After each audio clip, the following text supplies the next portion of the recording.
বিহারে মাংস বিক্রিতে ফতোয়া। বিহারে খোলা জায়গায় মাংস বিক্রি বন্ধ। মাংস বিক্রিতে নয়া নির্দেশ এনডিএ সরকারের। লাইসেন্স ছাড়া মাংস বিক্রি করা যাবে না ঘোষণা বিহারের উপমুখ্যমন্ত্রী বিজয় সিনহার। নিয়ম না মানলে কড়া ব্যবস্থার হুঁশিয়ারি।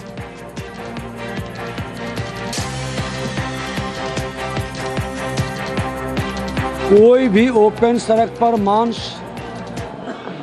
नहीं बेचेगा, किसी के भावना को आहत नहीं करेगा।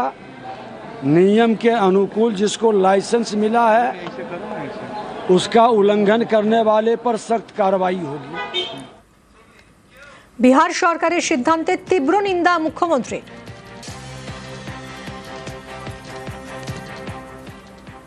বাজারে মাছ বিক্রি হবে না, মাংস বিক্রি হবে না। বাংলায় এসে তারা কি করবে ভোট নিয়ে? বিহারের উপমুখ্যমন্ত্রী বলছেন বাজারে মাছ মাংস বিক্রি করা যাবে না, অনলি যাদের লাইসেন্স আছে বাড়ির ভেতরে সবাইকে শপিং মলে গিয়ে মাছ মাংস বিক্রি করবে। আমাদের তো চাষিরা রাস্তায় বসে, পুকুর থেকে মাছটা ধরে নিয়ে আসে, সেটা বিক্রি করে, এটা তার কর্মফল। আজ যদি বলে বাংলায় মাছ বন্ধ, মাংস বন্ধ, ডিম বন্ধ, কারণ বিজেপি অন্ধ, স্কন্ধ কাটার রাজনীতি চলছে। এই রাজনীতিকে আমি ধিক্কার জানাই।